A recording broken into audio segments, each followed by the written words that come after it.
मनुष्य की औसत आयु तय है, लेकिन बहुत से लोगों की कम उम्र में कष्टकारी एवं असमय मृत्यु हो जाती है। सभी मृत्यु के कारण अलग अलग होते हैं। इस संसार में जन्म लेने वाले सभी व्यक्ति की आयु तय है। मनुष्य की औसतन आयु लगभग 100 वर्ष है और वह जीवन के 7 चक्र या फिर 4 फेजों में अपना जीवन पूरा करता है। लेकिन कई लोग होते हैं जो उससे पहले ही मृत्यु को प्राप्त हो जाते हैं। नमस्कार प्यारे दर्शकों, बहुत बहुत स्वागत है आप सभी का भारत क्वेस्ट यूट्यूब चैनल में। मनुष्य जीवन में 4 फेज से होकर गुजरता है: शिशु, किशोर, प्रौढ़ और वृद्धावस्था। कई व्यक्ति चौथे अथवा तीसरे या फिर दूसरे फेज तक भी नहीं पहुंच पाते। उनकी असमय मृत्यु हो जाती है। ये बात अलग है कि सबकी मृत्यु के कारण अलग अलग होते हैं। पुराणों के अनुसार वो मनुष्य जो असमय मृत्यु को प्राप्त हो जाता है, लेकिन शरीर त्यागने के बाद भी उसकी आत्मा इस संसार का त्याग नहीं करती, बल्कि अपना जीवन काल पूरा करने के लिए इस संसार में बनी रहती है, उसे अकाल मृत्यु कहते हैं। गरुड़ पुराण के सिंहावलोकन अध्याय में अकाल मृत्यु के बारे में बताया गया है। अगर कोई व्यक्ति किसी दुर्घटना में, जल में डूबने से, सांप के काटने से, किसी रोग के कारण, गले में फांसी का फंदा लगाने से, भूख से पीड़ित होकर या फिर किसी हिंसक प्राणी के द्वारा मारा जाता है, तो ऐसा व्यक्ति अकाल मृत्यु को प्राप्त हो जाता है। उसमें यह भी बताया गया है कि बहुत से लोग ऐसे भी हैं जो आत्महत्या कर लेते हैं, लेकिन गरुड़ पुराण में आत्महत्या को सबसे ज्यादा घृणित और निंदनीय कृत्य अथवा अकाल मृत्यु बताया गया है। अकाल मृत्यु क्यों होती है? पुराणों के अनुसार कई लोग धर्म का पालन नहीं कर पाते या धर्म के मार्ग पर नहीं चल पाते, तो उनकी अकाल मृत्यु हो जाती है। पुराणों में अकाल मृत्यु का कारण पिछले जन्मों के कर्मों और इस जन्म के कर्मों को भी बताया गया है। मनुष्य अपने कर्मों के कारण ही अपनी उम्र कम करता चला जाता है। इसके अतिरिक्त गरुड़ पुराण में बताया गया है कि पाप करना, दुराचार, स्त्रियों का शोषण, झूठ बोलना, भ्रष्टाचार व कुकर्म आदि भी अकाल मृत्यु के कारण माने जाते हैं। बहुत अधिक पाप करने पर व्यक्ति अकाल मृत्यु को प्राप्त होता है। अकाल मृत्यु के बाद आत्मा का क्या होता है? जिसकी भी असमय मृत्यु प्राकृतिक रूप से होती है, उन्हें कम से कम 3 दिन या फिर 40 दिनों के भीतर ही दूसरा शरीर प्राप्त हो जाता है। लेकिन जो लोग आत्महत्या करते हैं, उन लोगों की जीवात्मा पृथ्वी लोक पर ही भटकती रहती है। उन्हें न तो स्वर्ग की प्राप्ति होती है और न ही नरक की।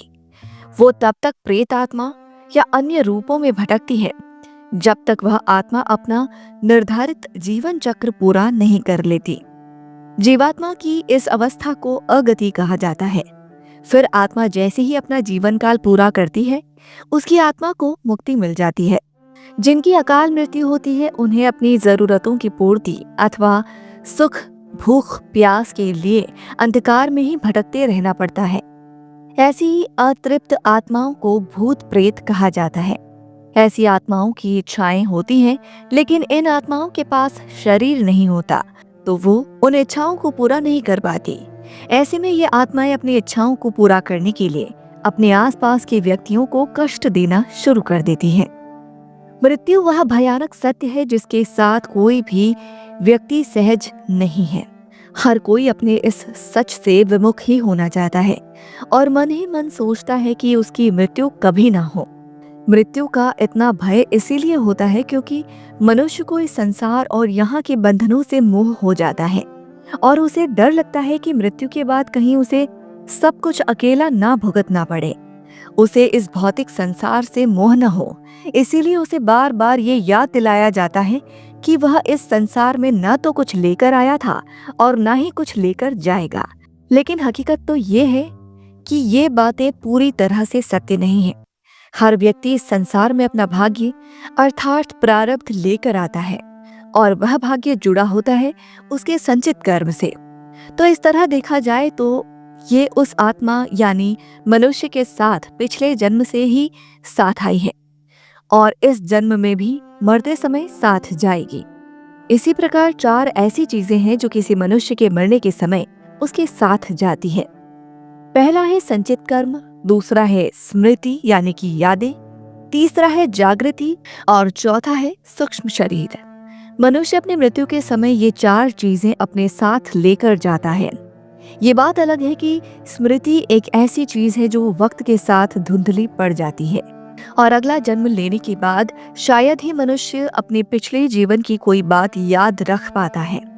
संचित कर्म ही एक छोटा सा हिस्सा मनुष्य अपने अगले जीवन में भुगतने के लिए ले जाता है और वही उसका प्रारब्ध भी तय करता है।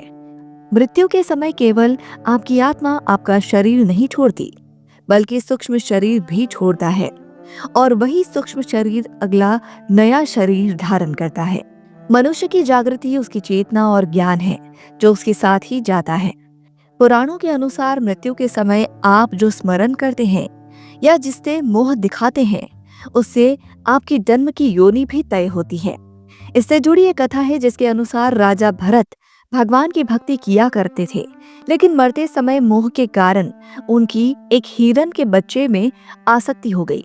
उन्होंने मरते समय हिरण का स्मरण किया, जिसके कारण अगले जन्म में एक हिरण के रूप में ही उन्हें जन्म लेना पड़ा। लेकिन पूर्व जन्म की स्मृति उनके साथ थी, जिसके कारण उन्हें अपनी गलती समझ आई। उन्होंने इस जन्म में मंत्रों का जाप किया, जिससे अगले जन्म में उन्हें मनुष्य का शरीर मिला। मानव शरीर में उन्होंने ईश्वर की भक्ति की, जिससे उन्हें मृत्यु के बाद भगवान के धाम जाने का मौका मिला। तो वीडियो कैसी लगी, अपने विचार हमें कमेंट बॉक्स में बताएं। ऐसे ही महत्वपूर्ण विषयों पर जानकारी के लिए हमारे चैनल को आज ही सब्सक्राइब करें। धन्यवाद।